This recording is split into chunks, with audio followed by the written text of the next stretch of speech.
विद्यालय खराही कला चतरा सोनभद्र के हवन उनसे मुनई भैया के बातचीत बा तो हम लोगन के सुनल जाई और मन फिर देखा अपने मोहम्मद खलील उनके संगतिया लोगन के बा भैया। तो जब चर्चा हो ही गल बा कि अपन प्रमोद कुमार मौर्य भैया का बतावत हुए अपन योग और प्राणायाम के बारे में कैसे जुड़ल जाए, तो मुनई भैया से कहल जाए कि उनसे बातचीत शुरू करें, लेकिन कुछ संदेश बा उसके भी सुन लिया जाए। ऑनलाइन घोटाला, लाखों रुपए की ठगी, ये सब क्या हो रहा है? मामा, आजकल डिजिटल स्कैम से you have to be careful. सुनो, फेक इन्वेस्टमेंट का ऑफर आए तो उसे ही भाग जा भाई। ओ डिजिटल अरेस्ट की मिले धमकी, 190 कॉल करो जल्दी। एपीके डाउनलोड न करना, फोन को वायरस से ना भरना। जरूरी है ये ज्ञान, अपनी सेफ्टी का रखना है ध्यान। Stay alert and stay safe with SBI। Dengue, malaria, chikungunya जैसे रोग संचारी रोग होते हैं। इनसे बचने के लिए घर के दरवाजे और खिड़कियों पर जाली लगवाएं, मच्छरदानी का प्रयोग करें, पानी की टंकी को ढक कर रखें, पूरी बाह वाले कपड़े पहने, कूलर की नियमित सफाई करें और अनुपयोगी वस्तुओं में पानी ना जमा होने दें। अधिक जानकारी के लिए टोल फ्री हेल्पलाइन नंबर 1800-1805-145 पर कॉल करें। राष्ट्रीय स्वास्थ्य मिशन उत्तर प्रदेश द्वारा जनहित में जारी। प्रधानमंत्री आवास योजना ग्रामीण सर्वे 2024 हो गया है शुरू। घर की चाबी पर नारी का होगा अधिकार, आत्मनिर्भर बनकर संवारेगी परिवार। श्रोताओं नमस्कार। श्रोताओं, जैसा कि आप सभी जानते हैं कि हम लोगों की जो दिनचर्या है दिन प्रतिदिन किसी व्यस्तता के कारण या भाग दौड़ के कारण अनियमित होती जा रही है, और अपनी दिनचर्या को यदि हम नहीं सुधार सकते तो किस प्रकार से अपने आप को हम स्वस्थ रख सकते हैं। स्वस्थ रखने के लिए या तो अपनी नियमित दिनचर्या हमें अपनानी पड़ेगी, योग करना पड़ेगा, व्यायाम करना पड़ेगा, या फिर दवा पर आश्रित होना पड़ेगा। तो दवा पर आश्रित होकर हम कितने दिन जीवन को आगे बढ़ाएंगे, इसलिए कैसे हम लोग योग से, व्यायाम से जुड़ें और अपने आप को स्वस्थ रखें। आज हमारी मुलाकात हो गई है योग अध्यापक प्रमोद कुमार मौर्य से। आप कंपोजिट विद्यालय खैराही में सहायक अध्यापक हैं और आप योग और व्यायाम में कई पुरस्कार भी अर्जित कर चुके हैं प्रदेश स्तर पर। तो आज आपसे ही हम लोग जानेंगे कि किस तरह से हम अपने आप को स्वस्थ रख सकते हैं। प्रमोद जी नमस्कार। जी नमस्ते सर।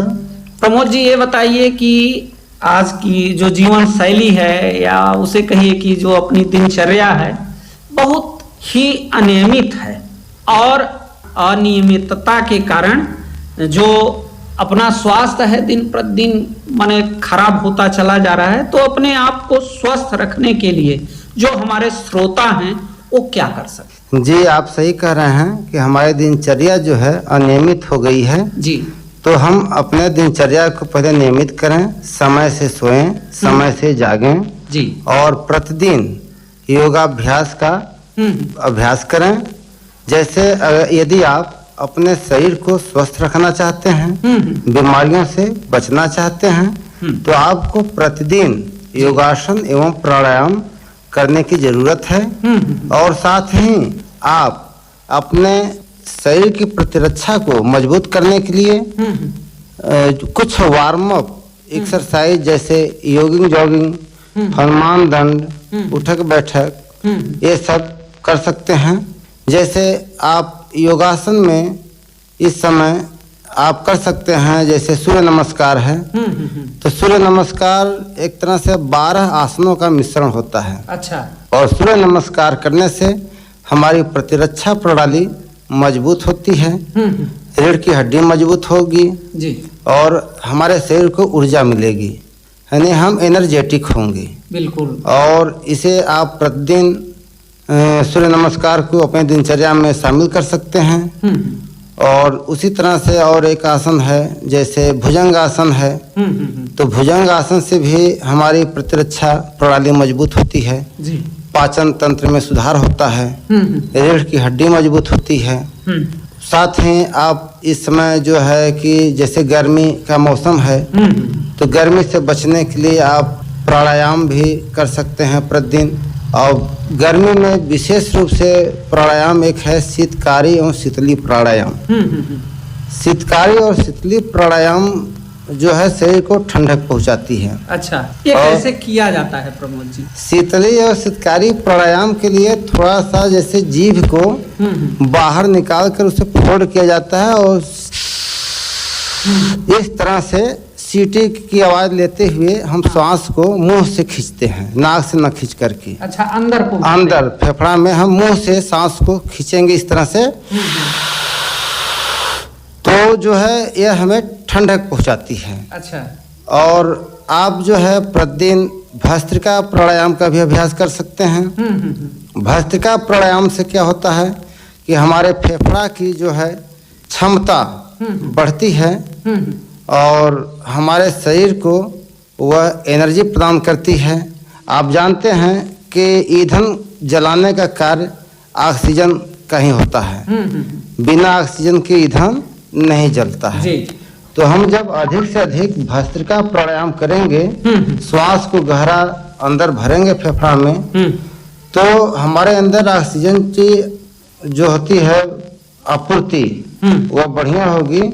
और जब ऑक्सीजन हमारे शरीर में बढ़िया रहेगा तो हमारे अंदर कमजोरी नहीं आएगी। अच्छा प्रमोद जी, जो भस्त्रिका प्राणायाम है वह किस तरह से हमारे श्रोता कर सकते हैं, जरा उसको बताइए। भस्त्रिका प्राणायाम में जो है श्वास को गहरा नासिका के द्वारा अंदर भरते हैं जी, और फिर उसी दर से हम उसे बाहर निकालते हैं। निश्वास भरने और छोड़ने में फेफड़े पर एक जैसा दबाव महसूस होना चाहिए। अच्छा, माने जब लेते हैं तब पर भी और जब छोड़ते हैं तब पर भी एक जैसा दबाव होना चाहिए। दोनों समय। अगर आप जैसे 3 सेकंड में अगर सांस को ले रहे हैं तो सांस को 3 सेकंड में ही छोड़ना भी है। अच्छा। 5 सेकंड में ले रहे हैं तो 5 सेकंड में छोड़ेंगे, यानी लेने और छोड़ने में एक जैसा दबाव महसूस करना पड़ेगा आपको। अच्छा में जी। अच्छा, एक प्रश्न और हमारे मन में उठ रहा है कि जो अभी आपने बताया कि सूर्य नमस्कार प्रत्येक दिन करना चाहिए, इससे रोग प्रतिरोधक जो क्षमता है वो बढ़ती है, उसकी वृद्धि होती है। तो ये सूर्य नमस्कार कब करना चाहिए और कितनी देर तक करना चाहिए? जी, बहुत अच्छा प्रश्न है। सूर्य नमस्कार हमें सुबह करना है और प्रयास करें कि सूर्योदय के समय करिए। अच्छा। तो ज्यादा बेनिफिट है।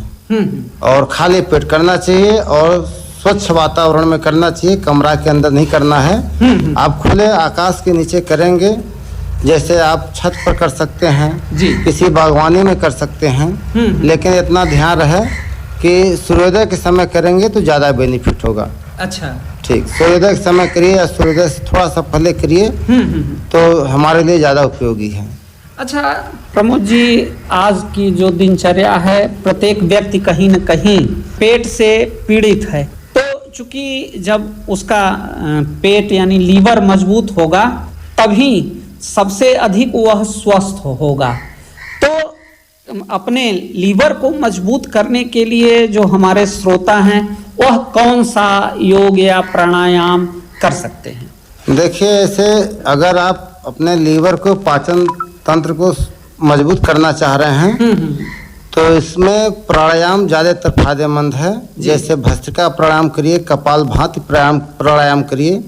जब कपालभाति प्राणायाम करते हैं तो हमारे जो ऑर्गन्स हैं वो उनका एक तरह से एक्सरसाइज हो जाता है, तो हमारे पाचन तंत्र को वो बेहतर बनाती है कपालभाति प्राणायाम जी। और भस्त्रिका प्राणायाम अब जैसा कि हम बताए हैं कि ऑक्सीजन ही ईंधन का जारण करता है, तो हम जो खाते पीते हैं उसको पचाने का कार्य जो है ऑक्सीजन के द्वारा ही होता है। तो हम भस्त्रिका करेंगे तो उसमें भी हमारा पाचन तंत्र जो है सुधरता है, बढ़िया होता है। और योगासन में आप जो है सूर्य नमस्कार करिए, भुजंगासन करिए, पश्चिमोत्तानासन करिए और सर्पासन करिए, तो इससे भी पाचन तंत्र बेहतर होता है। और जो है कि एक चीज़ और है कि आपको समय से खाना और समय से सोना ये भी होना चाहिए। अब क्या है कि आजकल लोग 10-11 बजे खाते हैं जी। और खा करके तुरंत जब सो जाएंगे तो भोजन अपने स्थान पर नहीं जा पाता है। तो उनको चाहिए कि हम समय से खा लें, यानी 8 बजे बजते बजते शाम को खा लें, फिर 5 मिनट 6 मिनट जो है वज्रासन में बैठ जाएं। जब वज्रासन में बैठेंगे तो उनका भोजन जो है उचित स्थान पर आमाशय में चला जाएगा। और जैसा कि नाम है वज्रासन, तो ये पाचन तंत्र को बेहतर बनाता है और हमारे शरीर को वज्र जैसा बनाता है और बहुत ही सिंपल आसन है वज्रासन। तो भोजन करने के पश्चात कम से कम 2 मिनट 3 मिनट वज्रासन में बैठना चाहिए। उसके बाद कुछ न कुछ जैसे रात में टहल लेना चाहिए। 100-200 मीटर टहलना चाहिए, लेकिन टहलना चाहिए बिल्कुल। और 10 बजते बजते सो जाने का प्रयास करना चाहिए। बिल्कुल सही बात कह रहे हैं प्रमोद जी। चलते चलते एक बात और आपसे हम जानना चाहेंगे कि गर्मी का समय है, तो गर्मी के समय में उचित माने व्यायाम या प्राणायाम का जो समय है, तो सिर्फ सुबह के ही समय हमारे श्रोता कर सकते हैं कि नहीं शाम के समय में भी या दिन में भी कर सकते हैं? गर्मी के समय में आप सुबह शाम दोनों कर सकते हैं, उसमें दिक्कत नहीं है। लेकिन इतना है कि प्राणायाम करने के लिए अगर आप थोड़ा बहुत भोजन भी कर लेते हैं या खा लेते हैं, नाश्ता वगैरह कर लेते हैं, तब भी कर सकते हैं। लेकिन योगासन के लिए खाली पेट होना चाहिए जी। और प्रयास करना चाहिए कि हम जो है कि दिन में न करें, सुबह जो है कि सूर्योदय के समय तक या सूर्योदय से पहले करें और शाम को जो है सूर्यास्त के बाद करें। लेकिन उसकी टाइम थोड़ा सा घटा देना चाहिए, इसलिए कि गर्म भस्त्रिका प्राणायाम करने से शरीर में गर्मी बढ़ जाती है। जी जी। तो ऐसे गर्मी का मौसम है तो भस्त्रिका प्राणायाम अगर आप सुबह 5 मिनट कर रहे हैं तो शाम को 2 मिनट करिए जी। कपालभाति भी 5 मिनट करिए। दिन में आप 5 मिनट 10 मिनट 15 मिनट जितनी क्षमता है उतना कर सकते हैं। लेकिन गर्मी में थोड़ा सा उसका समय घटा दिया जाता है ताकि हमें गर्मी कम महसूस हो। और जो है कि खान पान पर भी विशेष ध्यान देना होगा। आजकल गर्मी में एक फैशन चल दिया है कि लोग जैसे पेय पदार्थ ले रहे हैं जो कि हमारे सेहत के लिए फायदेमंद नहीं है।